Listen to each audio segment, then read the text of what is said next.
Okay. A good tavach, a freilich tavach.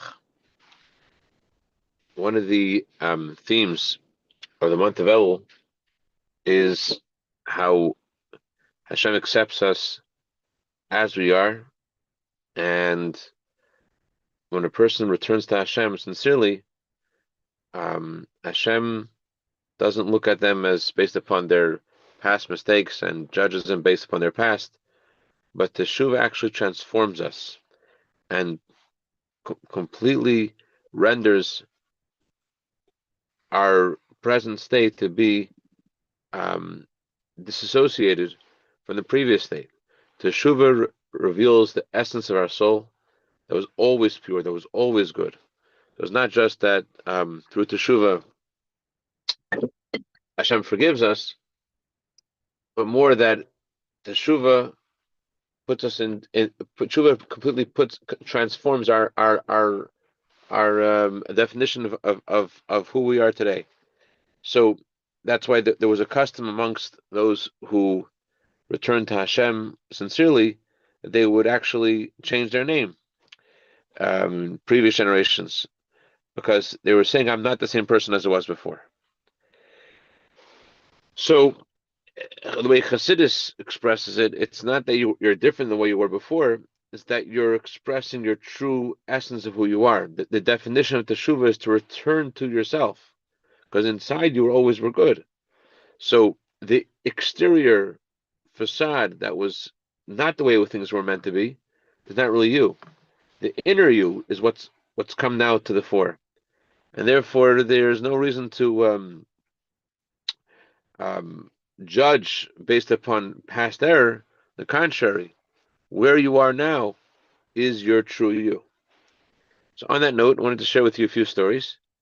First story is from Dr. David Isser. Amazing story that happened to him.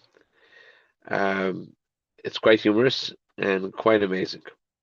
Dr. Isser was pulled over for a speeding ticket, a ticket which he believed was not deserved. He didn't know exactly how fast he was going, but judging by the fact that the location was only a block away from where he was living, and it didn't seem possible they could speed up the car to the amount of speed that the police officer said he was speeding. So he decided to challenge the ticket. And those who are familiar, you hope that the officer who gave you the ticket isn't there, but lo and behold, the officer is there. He had taken pictures of the location, and one of the items he thought that might work to his benefit was the fact that the officer wrote in the ticket that he was going 45 miles an hour in a 25-mile-an-hour zone. But the picture he took actually proved that the place wasn't a 25-mile-an-hour zone; it was a 30-mile-an-hour zone.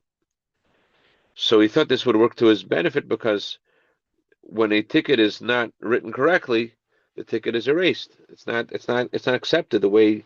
If it's not written correctly, it's not just that the judge gives you a different ticket. It's the ticket doesn't count. So, anyways, but the officer was really knowledgeable. The officer said, he came to the stand, and the officer said, yes, it says now that it's 30, but it was 25 when I gave him the ticket. And so all of his preparation for the case with the pictures of the current sign was irrelevant. So, but the judge didn't look at it that way. The judge asked the officer, "Can you bring a proof that the Department of Motor Vehicles has actually established this place, this location, at one point to be a 25-mile-an-hour zone?" He said, he didn't understand the question. So he said, "Yes, I could bring the proof that that this place is now a 30-mile-an-hour zone." The judge repeated the question, "Can you bring the proof that this place was a 25-mile-an-hour zone?"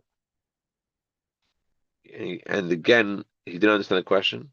And again, he pulled out the information, the proof that it's currently a 30-mile-an-hour zone. The judge asked the third time, "Can you prove that this place was originally um, docked, categorized by the government agency that establishes how fast you can travel in different streets? Can you prove that the DMV has established this place to be a 25-mile-an-hour zone?" So the officer said, "Actually, no, I don't think I can." So the judge says, "What if I give you an hour? Can you figure this out in an hour?" He said, "No."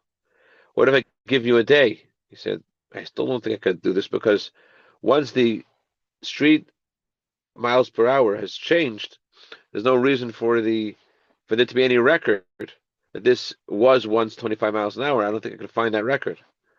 So the judge kept on saying, "Well, asking more. What if I gave you a week?" "I don't think so." "What if I gave you a month? What if I gave you a year?" But the judge was told by the officer that even if after a year doesn't think he'll be able to procure any proof of what this place was, because it doesn't matter what it was, because now it's something else. And that is the message of Teshuvah. Teshuvah transforms us to reveal who we are and what we are, and what was doesn't um, have bearing based upon who we are. So on that note, I want to share with you a story of the Tesis Yomtov. This week is a yard sale that tells Tesis Yomtov. Tesis Yomtov was a rabbi in the city of Krakow, and Rabbi Motel Zayins, who was once I lived in Brazil, but at one point he was Rebbe's emissary in Buffalo. He invited Rabbi David Shachat of Toronto to come to speak to his students in Buffalo. To, but the exact presentation, it seemed, would not have too many Jewish students.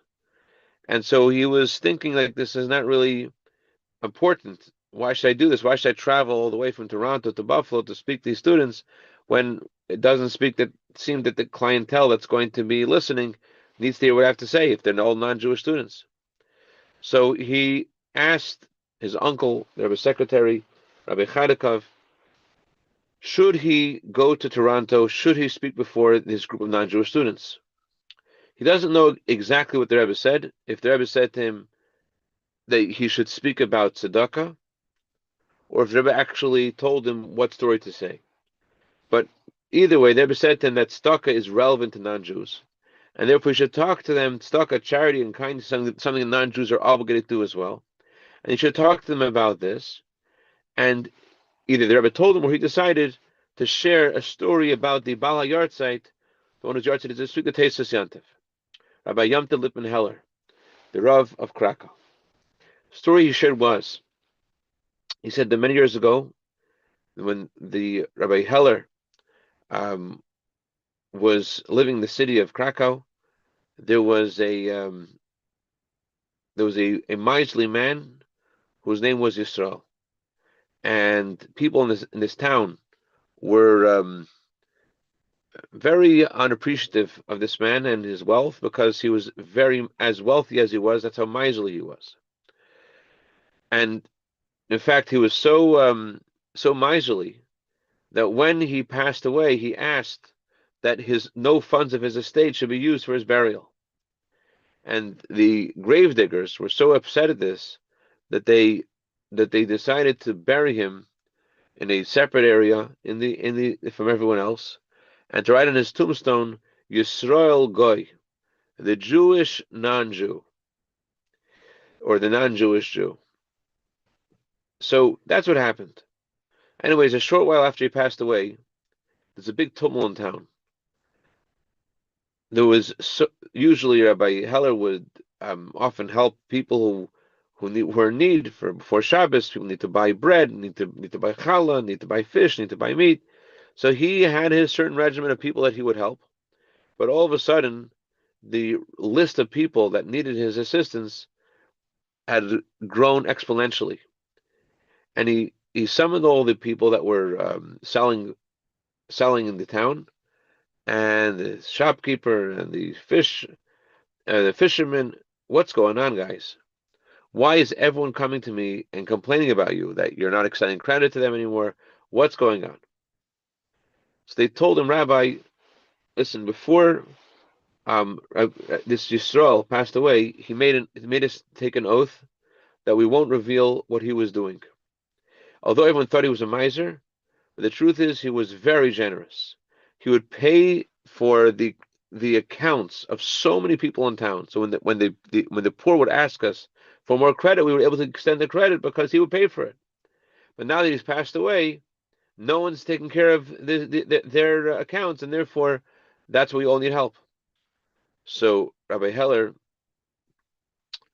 um, realized that this person that they had disgraced was really the most righteous, kindest, wonderful person who didn't even want people to know about his righteousness. So he wrote in his will that when he passes away, he wants to be buried next to this Yisrael Goy, so that people should realize that this person is a special person because the rabbi wants to be buried next to him, and they should add to the word Goy Kodesh, which is with this in addition, it spells the phrase Yisrael Goy Kodesh. The Jewish people are a holy nation. That's a story Rabbi Shachat shared to this audience in Buffalo. After he finished, there was a young priest. Predominantly, the people listening were not Jewish, and there was one young priest who asked Rabbi Heller, "Please, can you repeat the story again to me?" Rabbi Shachat said, "Listen, my English is as good as it is. You got what you got. It's not going to get better if I repeat it again." But the priest insisted, "Please tell me the story again." He said, "No, I can't repeat it right now." I said, "Please come to my hotel room and I'll repeat the story." Came to the hotel room. You repeat the story a second time. When you repeat it the second time, this guy was really interested to hear the third time. And at this point, Rabbi Shachat was a brilliant Torah scholar and couldn't understand, what does this guy want? Why do you want to hear the story again? Tell me what's going on. So the man said, "I actually am a descendant of Jews, and I believe that this Yisrael Goy was my great great grandfather, because my grandmother told me the story about this member of our family, and I believe this is the story." So Rabbi Shachat and this man were amazed at the divine providence of all the stories he shared. This was a story this guy needed to hear, a story about his grandfather. But the story doesn't end here. Years later, Rabbi Shachat was visiting Yerushalayim, visiting the Western Wall. He got a tap on his shoulder. Who was tapping him on the shoulder? Doesn't recognize him. There's a man who is wearing, has a beard, has payas, a religious man. "Do I know you?"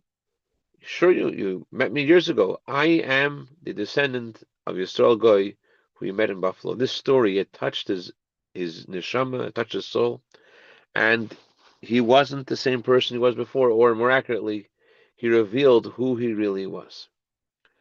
I'll share with you one more story. Um, the Turei Zav was once traveling to visit his father-in-law, Rabbi Circus the Bach, the Bayis Chodesh, in Lvov. And the David Segal, when he traveled, he arrived in Lvov. There was a whole parade to greet this famous Torah scholar who, till this very day, everyone who studies the Code of Jewish Law also studies it with the commentary of the Turei Zav. It's a standard commentary. It's the first thing you're going to learn to explain the Code of Jewish Law. Everyone went to greet him. Everyone except for a famous Kabbalist named the Megala Amukes. The Megala Amukes did not come. Now, this is a story that was transmitted generation to generation, person to person. It's an accurate story. The Megala Amukes, not only did he not visit the Taz, but when the Taz came to the synagogue, he actually completely ignored the Taz. And it was unusual. And days went by, and he expressed complete dissociation from the Taz. And this was something that really hurt the Taz's feelings, but not only hurt his feelings, the Torah tells us that we have to honor Torah scholars. And further, the Torah scholars are responsible to make sure that their honor is kept. It's not just, it sounds arrogant, but it's actually a mitzvah for a Torah scholar to make sure that he is honored in the way he's meant to be honored. So he's talking to his father-in-law, the Bayis Chodesh, the real circus, and he's telling him the Megala Mukes is really being chutzpahdik to him. He's not honoring him. He doesn't want to see him. He's not acknowledging him. This is something unusual. Megala Mukes is a renowned Torah scholar, so the insult and the hurt is even more. He's a great Kabbalist, and he is not. Why is he not reacting to me? Why is he not responding to me? So his father-in-law said that the correct response to this is we have to issue a nidui. We have to issue a ban of excommunication to the Megala, upon the Megala Mukes, because we have to preserve the honor of the Torah. There's an obligation. It's not about your honor, it's the honor of the Torah. We have to present an excommunication to the local Jewish court, and that they should put the Megala Mukes in the Cheder. That's what they decided. And they convened a Jewish court. Meanwhile, there was a group of shachtim, ritual slaughterers, who had a question about a certain animal that was slaughtered, if it was kosher, it was not kosher, and in general they would direct their questions to not to the Bach, but to the Megala Mukes. They came before the Megala Mukes. The Megala Mukes said that before I answer this question, I need you to visit the Bach, and I need you at this moment. He's writing an excommunication ban against me. I need you to go there and to stop this. So they knew that Megala Mukes wasn't someone to just speak without meaning, and they immediately went to the Bach and they saw that this was actually happening. They were writing up an excommunication ban, and the Shachtim came in there. And the Shachtim ripped it up. So when they saw the open divine inspiration of the Megala Mukes, they realized this was no simple person, and this is not something that they should be doing. On the other hand, they expected that now that the Megala Mukes was heard from the Bayis Chodesh, the reason for the excommunication, they expected the next day he should come to Shul and he should show a welcome to Rav David Segel, to the Taz. But a day goes by, and again, even after this whole story happened, the Taz does not show any deference to him, any sign of respect or any sign of welcome to him. A day goes by, 2 days go by, 3 days go by, the fourth day goes by, and finally the Turizov gets a visit in Megala Mukes, who welcomes him warmly, Shalom Aleichem, and the Taz says, I don't understand. Why didn't you welcome me till now? What happened till now? So the Megala Mukes says that when you arrived in town, there was a woman who was trying to get your attention. She needed help. She was hungry. And you didn't hear her. You didn't respond to her. And she came home to her children, and her children and her cried themselves to sleep, hoping that they were hoping that you would help them. Now you didn't help them. They cried themselves to sleep without any food. And because of this, it was decided in heaven that you will be excommunicated in heaven. And because you're excommunicated in heaven for a month, I therefore cannot approach you during this month. And now he said the 30 days have passed, and now I can speak to you again. So obviously, this is a story which is not relevant to us, because this is a story of the extraordinarily great tzaddikim who Hashem is so exacting on to a hair's breadth, like the Turizov. But it does tell us two things. Number one, it tells us that tzaddikim are held to a higher standard, but how important it is to be cognizant of those around us that are in need. But also we see another thing from the story. Yes, the Taz was excommunicated in heaven, but it had a time when it was and a time when it was over. And when it was over, it was over. And so too, the month of El is here, the king is in the field.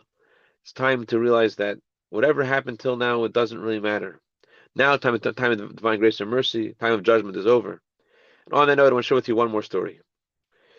Reb Naftali Tzvi of Babov was once playing dreidel with Ben Zion, the second Rebbe of Babov. The fourth Rebbe of Babov was playing dreidel with his grandfather. And at one point in the middle of the game, the Rebbe, then the Rebbe Naftali Tzvi, puts his hand on top of the dreidel and tells his grandson, tell me, what did the dreidel land on? The grandson had spun the dreidel. The grandfather knocked the dreidel down and placed his hand over it. Then he's asking his grandson, what did the dreidel land on?